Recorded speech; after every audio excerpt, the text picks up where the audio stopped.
This is Democracy, a podcast about the people of the United States. A podcast about citizenship, about engaging with politics and the world around you. A podcast about educating yourself on today's important issues and how to have a voice in what happens next.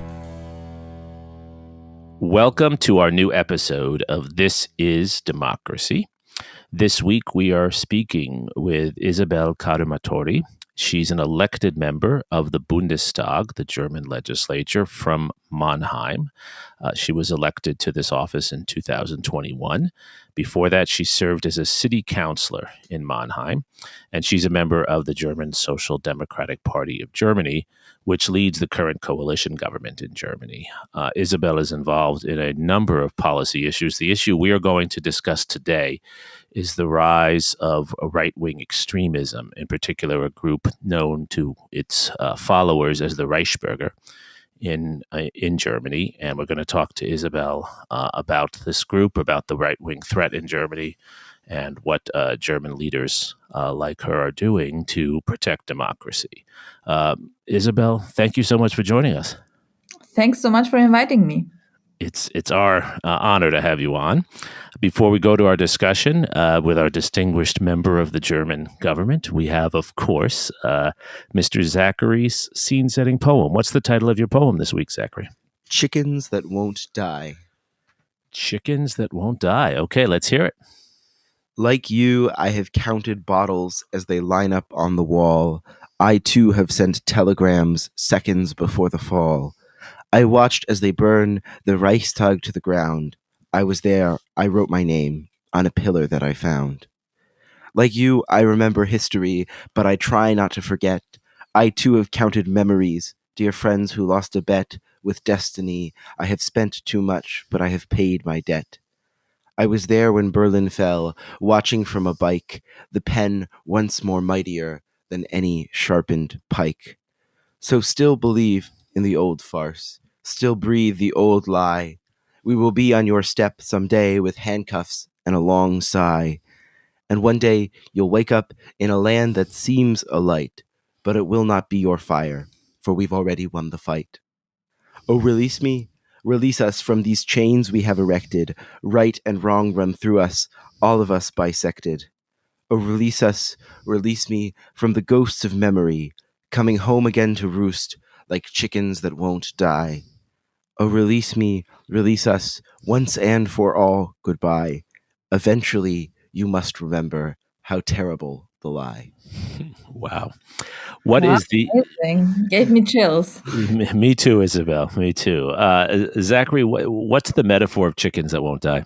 Well, I think it's, for me, what I find so hard to understand about the Reichsbürger is, and the far right in Germany, is how someone could so blatantly ignore the lessons of history, and how someone could completely disregard memories that are still so recent, and also how one can somehow find the motivation to, or not the motivation, but the hatred in themselves to keep fighting for a cause that seems so obviously to have lost already. Right.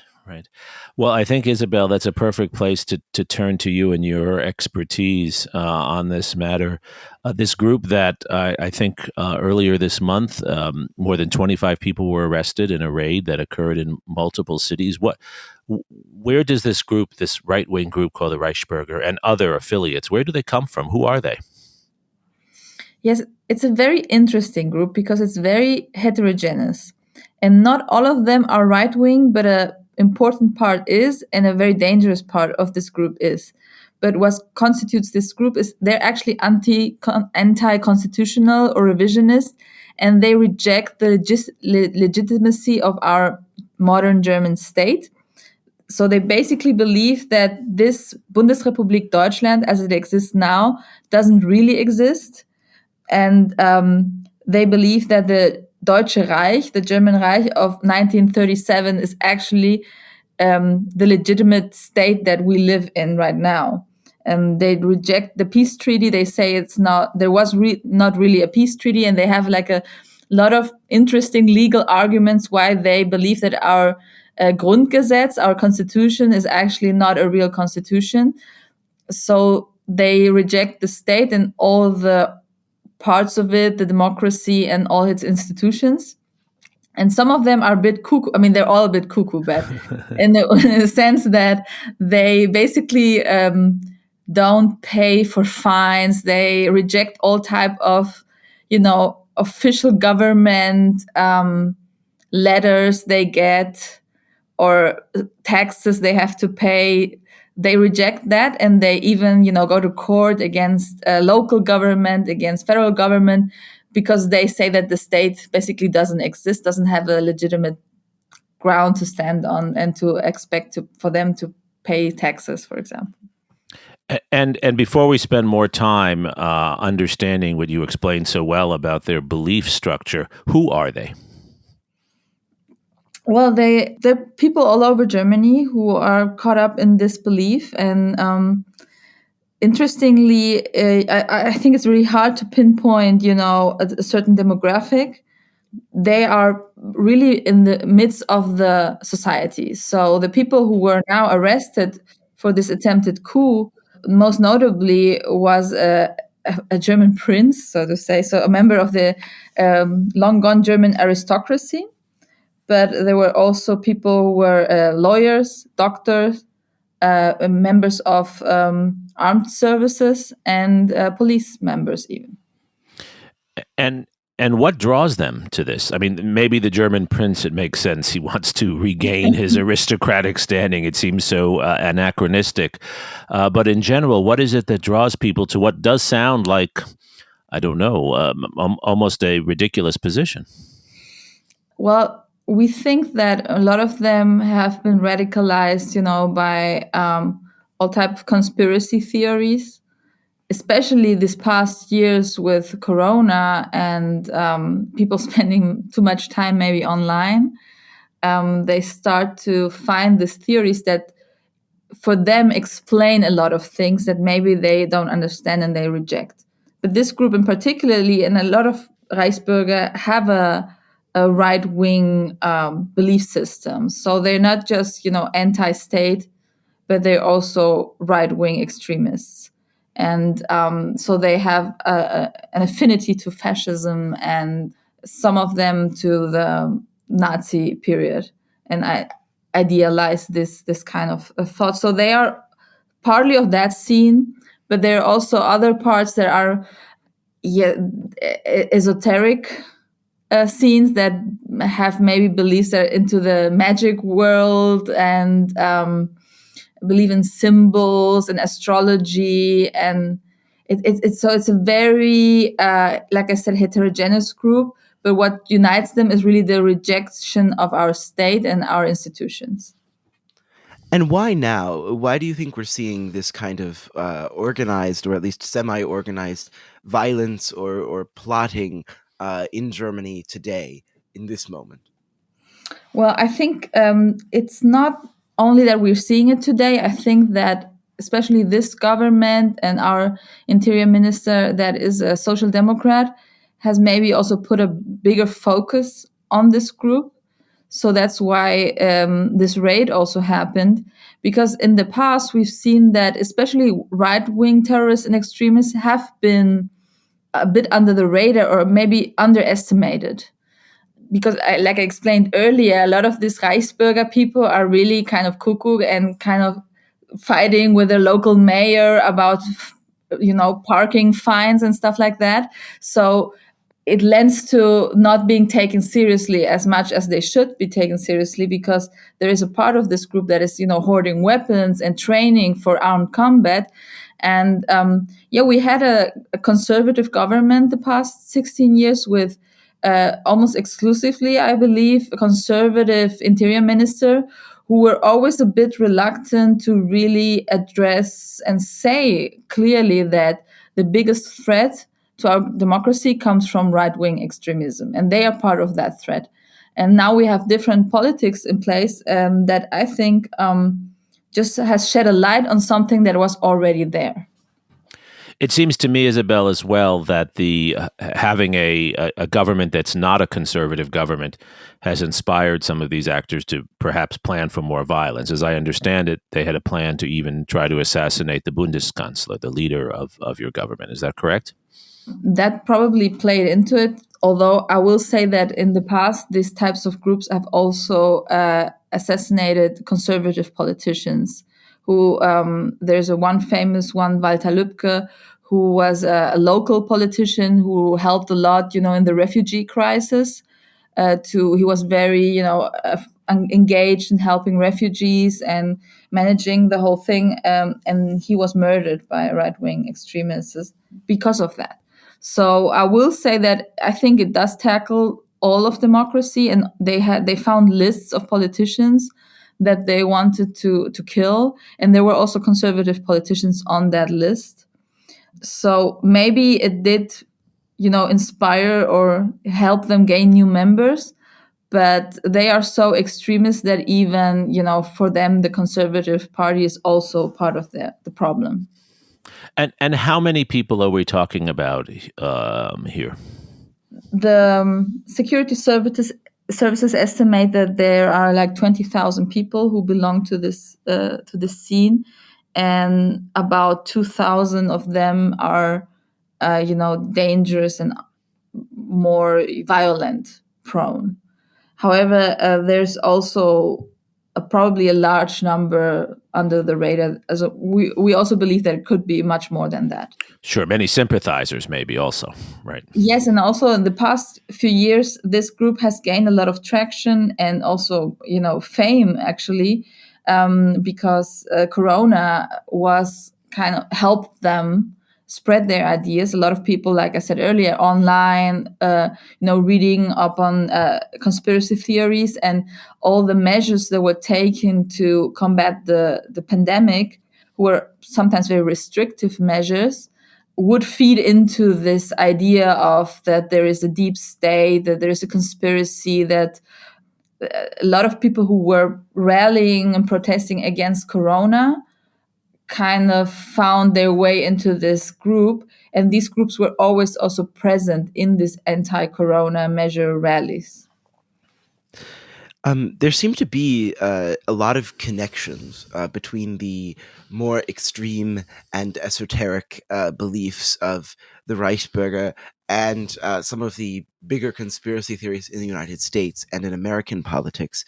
Do you see a sort of international element to this, maybe a big connection, at least in terms of ideology, between the far right in Germany and in the United States? That's a very interesting question, because I do see that, but that's a new development. So this Reichsbürger, as it started, is a very German thing, because it's very much rooted in our history and how the territories after the Second World War were divided between the Allies, and the process to write the constitution, which they think it was flawed and it doesn't hold up in court. And so it's very rooted in German history, very specific to our history, and also the division of Germany, that they kind of draw for their ideology from that to explain why the German state isn't legitimate. However, in recent years, you see that there have been connections to an international scene, and they also kind of latch on to this QAnon and deep state conspiracy theories, and our federal public prosecutor who led the raids to this group, in his statement very explicitly says that they have ties to QAnon and deep state, and he said deep state in English in the press release, conspiracy theories. So we do see an internationalization of this kind of thinking and this right-wing extremism. And just to go into a little more detail on that, if you can, do you also see active cooperation between members of, let's say, the Proud Boys or other groups that have been now convicted in the United States of conspiracy and treason? Do you see similar direct connections with the German group? I can't really say whether this particular group who was raided now, if there is no known direct cooperation. We know from the right-wing extremists in Germany in general, in their political arm, which is the AfD, we haven't talked about that yet, but one of the people who was raided was actually in the past legislature a member of parliament. She was basically a colleague. I wasn't a member of parliament then, but she was, and she was for the AfD, and she's still an AfD member, and she was part of this conspiracy. So I would say that the AfD is the political arm of this group, and we know that they have a very intense exchange with right-wing extremist group in the US, but also in Latin America and Eastern Europe and other parts of the world. And they have workshops together, and they meet for, exchange and learning, cooperation of all sorts. Isabel, that was a very strong statement you made that one of the parties in the Bundestag, in your parliament, Alternative for Deutschland, AfD, that they are actually a partner with these groups. What does that mean? I mean, doesn't your constitution prohibit those from serving in public office who have terrorist connections?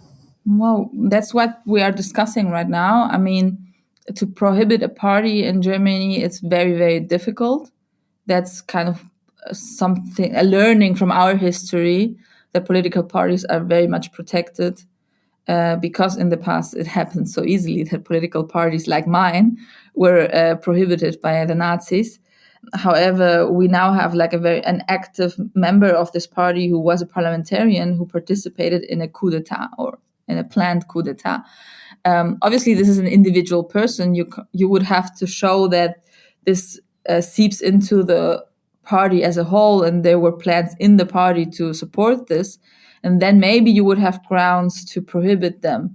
However, we do feel as Social Democrats that there is sufficient grounds to put them on the watch list of the security services, which in some regions of Germany is already being done because the AfD is in some parts more extreme than in others. And they are already being watched by our Verfassungsschutz, which is our office that kind of protects our democracy against extremism.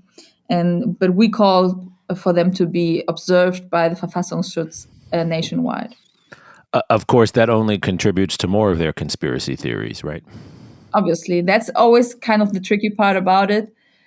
Why in the beginning, maybe we were even too lenient with the AfD because every action you took against them, even simple things as not renting out, public spaces to them for them to have their meetings and things like that, always by them could be interpreted as, there is a conspiracy against us and there's no free thinking and no freedom in Germany. However, I think this raid again showed us that they are a really dangerous threat to our democracy. And our history tells us that democracy has to be defended, actively defended.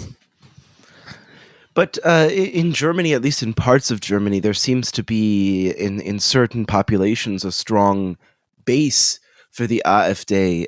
Where do you think that comes from? Why are there so many Germans who we would hope have learned their history who are willing to support a party like this? Where do you think that comes from?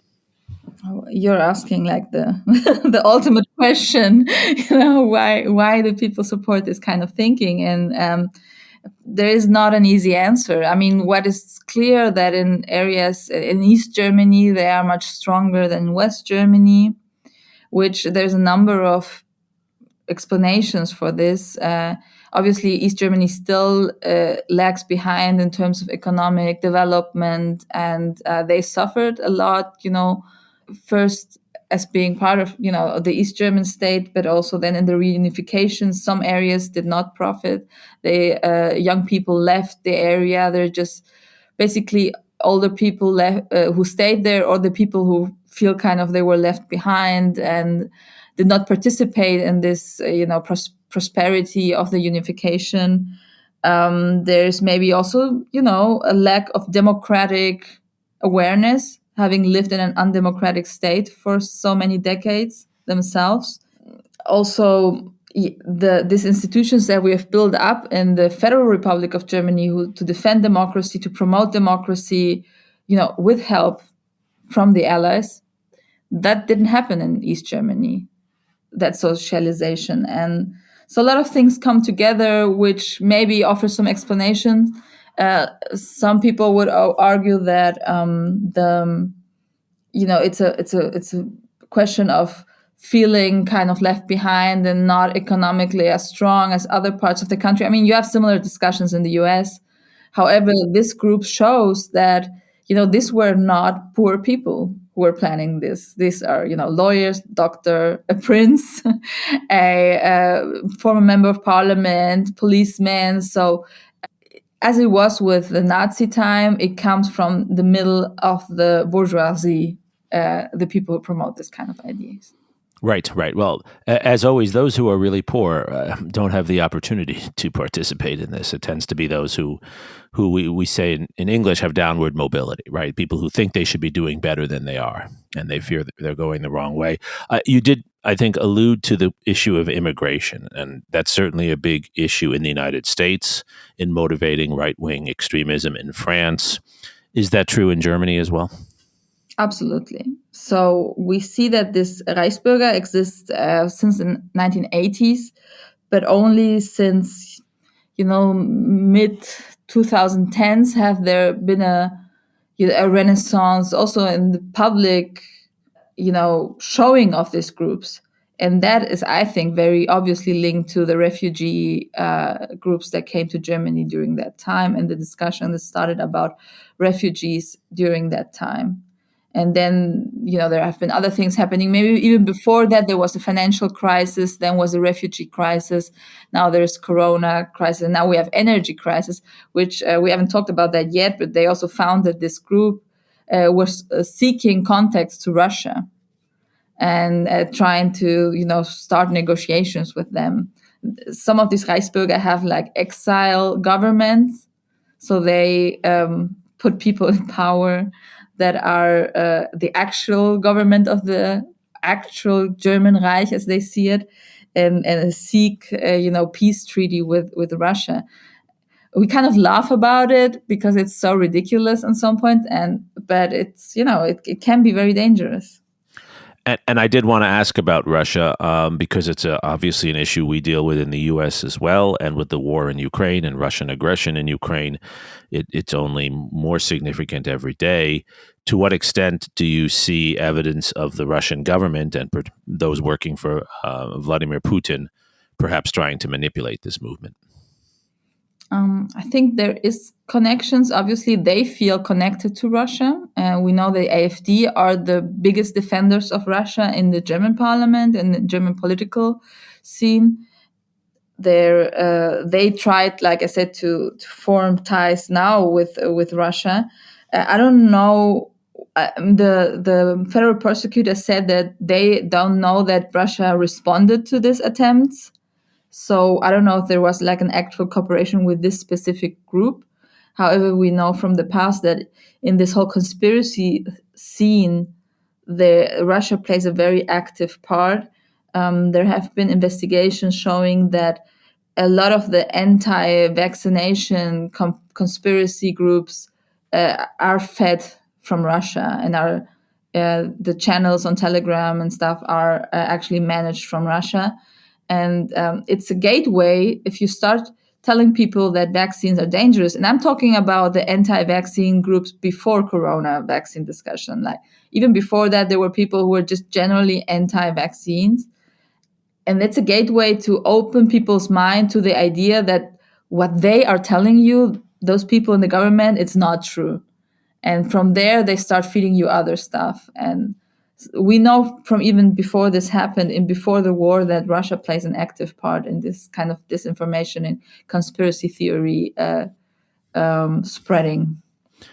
Absolutely, and they made a science, as you say, of using the internet as a gateway to encouraging distrust and often violence against governments and others. So that certainly fits with a pattern of Russian behavior, and everything you're describing has so many parallels in the United States.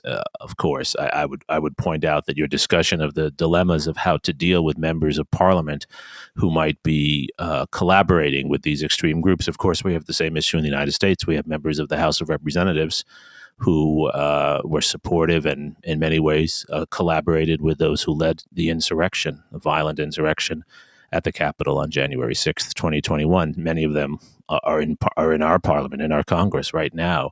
And it's a difficult issue. How do you expel people like that? What are the appropriate moves? What is the German government, and what are you as a member of the German government trying to do? What is your strategy toward dealing with these groups, knowledgeable of the history of them, that you bring to the table? Yeah, so I think for one part, you have to look obviously at the security services, and that they keep a close eye and close tab on these groups and really see the threat that they pose on democracy. Because even conservatives in Germany and the CDU even were pretty, hesitant to react to these raids in the past week. So the leader of the opposition didn't say anything for a week about it. And just yesterday, he made a statement kind of, it was good that, they were raided. A lot of conservative commentators were like downplaying it, saying that, they took down a group of pension, how do you say, like old people, with crazy ideas. And so one big part of it is take it seriously and really, put your apparatus that we do have to protect our democracy to work to really deal with this threat. And on the other hand, obviously, to try to address the roots, why people even turn to this type of ideology. And Corona was a big problem. People were very lonely. So everything you do, I think, to bring people together and strengthen the democracy will help you, avoid people drifting away into this kinds of conspiracy thinking. So what I hear you saying is there has to be a deeper approach at addressing the roots of alienation, the roots of despair, the roots of disconnection that so many people feel. There have been also like very immediate measures that we are discussing, like we are discussing now whether we should tighten our weapon holding laws. I know in the US it's a very emotional issue. In Germany, not so much, but we already have pretty strict laws in terms of who is allowed to buy and have weapons, but to make it even more restrictive. And also a very important part of it, because a lot of these people who are active in these groups came from, the police and the army, to make it easier to remove people from public service who are known to, have ideas, follow ideas that are anti-democratic. It's striking to me, Isabel, that in both of our societies, despite the differences, very big differences in gun laws, one similarity is in the events we've seen around the U.S. Capitol on January 6th and the events you're describing. You do see a very large number of police and military officials, or former police and military officials, involved. And that's worrisome, right? When you're saying that we have to strengthen the security services, how can we be sure we're not strengthening the people who are the source of this problem? Well, I think part of strengthening the security services is strengthening the people's democratic, beliefs and views within those services, and being very ruthless about removing people from these services that do not share those ideas. And that doesn't mean that you distrust the service. It means you actually care about these services and are strengthening them by removing people who do not belong in these types of jobs. This has been so insightful, and for our listeners who I think know more about the United States perhaps than Germany, I think the parallels in what you're describing are chillingly similar. They really are. And we always like to close, Isabel, with an optimistic note. I know you're an optimist. You bring youthful optimism to the German Bundestag. I wish we had more members like you in our system in the U.S. also. What do you see as the tasks that ordinary citizens, those who are listening to us, that they can do to help? How can they use this history and knowledge that you've shared with them of your society and perhaps their society if they're in the United States? How can they use this information to be part of the solution and not part of the problem? I think the most important thing is to engage with society, with people, to have these discussions. If you hear people saying crazy stuff, spreading conspiracy theories, you have to say something and not, teach them, not to be arrogant with them, but engage in discussions, even sometimes we don't want to. We feel tired and feel like, oh, whatever, you can't change anything. I think it's important to create a society where there's truth and accepted truth and not just different versions of the truth around. And we can only enforce that by really engaging and having these discussions, but also, looking out for each other. If people are drifting away, are, cooped out inside, spend too much time online, and you feel like they're kind of leaving the path of a normal society, reach out and try, to look out for one another. It's so important, right? As Elie Wiesel reminded us, silence is a choice, and democracy and truth must be defended, not simply passively allowed to disintegrate before our eyes. I think that's what you're reminding us of. Zachary, as a young person who cares deeply about these issues and confronts these issues every day in our society, the United States, both when you go online and when you see people saying ridiculous conspiracy things of one kind or another. How does this discussion of what's happening in Germany help you to think through these issues? Well, I think one of the things that's so inspiring about this discussion is, I think what has helped me realize, and I hope it has helped our listeners realize as well, is that our dedication to democracy is mirrored and reflected and enhanced around the world, and that I would hope, and perhaps most strongly symbolized by the people of Ukraine, we are seeing a renewed dedication around the world to democracy and to taking all threats to democracy seriously and seriously dedicating ourselves to protecting democracy in our daily lives and in our roles as public servants and professionals. And it's why we do this podcast each week, isn't Right. it? And I think it's why our listeners listen. Final words, Isabel, are you optimistic? Absolutely. I think actually this raid was a good day for democracy because we showed that we will defend our democracy and it is valuable to us. And there's a lot of people working every day to make it work better and for more people. So I'm absolutely optimistic that things will, get better. I mean, 22 was a rough year, but it can only get better, I hope. Well, I am optimistic, as I've told you before, Isabel, because we have people like you, like Isabel Cademartori, in major democratic legislatures around the world. I think a young generation of people who care about democracy and care about the truth and have some historical knowledge, those who listen to our podcast, make our democracy stronger. And having you in the German parliament, I think, makes a huge difference. Thank you so much for joining us today, Isabel Cademartori. Thanks so much. Zachary, thank you as well. I hope our listeners will follow Isabel, by the way. You can look her up on Twitter and Facebook and elsewhere. And if you want to practice your German, following her news updates will help you to practice your German. That's one of the ways Zachary and I use her social media. And most of all, I want to thank our loyal listeners for joining us for this episode of This Is Democracy.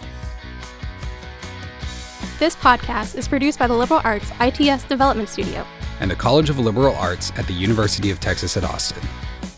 The music in this episode was written and recorded by Harris Codini. Stay tuned for a new episode every week. You can find This Is Democracy on Apple Podcasts, Spotify, and Stitcher. See you next time.